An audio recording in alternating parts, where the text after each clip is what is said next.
check natin yung energies, no? Or kung ano nga ba yung mensahe sa inyo ng guides natin. Kung bakit itong taong to na nasa isipan ninyo, para bang hindi nyo siya ma-let go.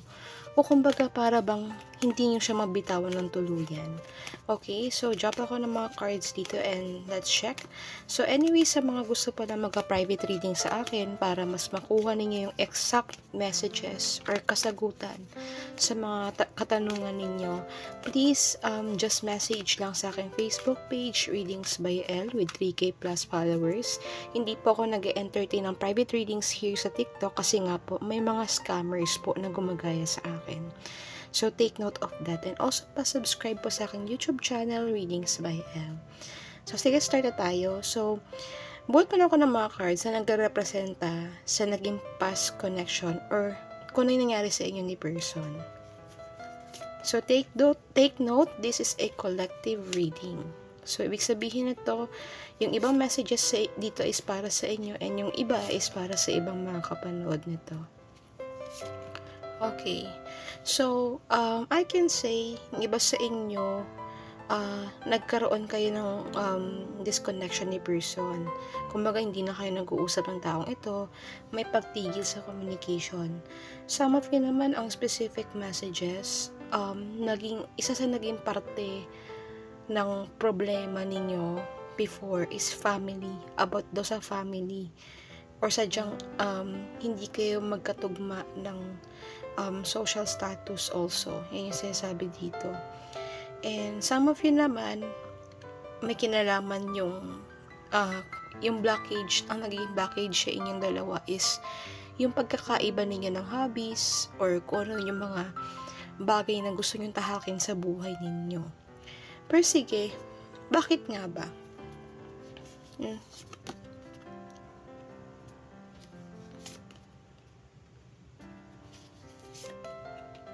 Okay, one card please.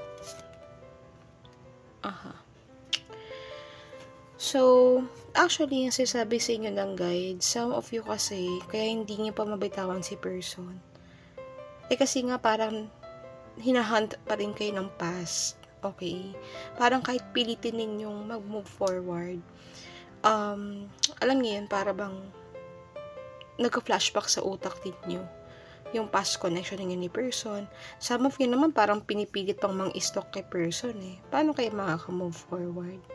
Pero sige, check natin yung energies ng person ninyo. Some of you, si person may pagka the Emperor energy, may pagka ma-pride.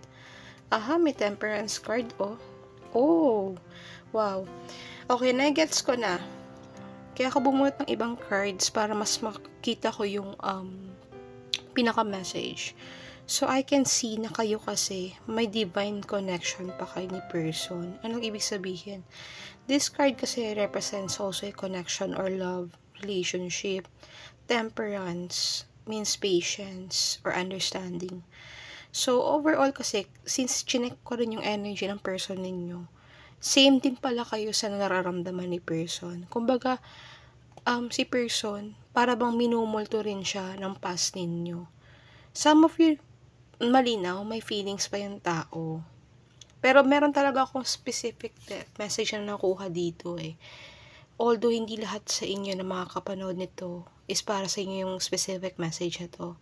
Yung iba may current partner na si person. Kaso nga lang, yung talagang nararamdaman ni person para sa inyo, para siya nakatali din.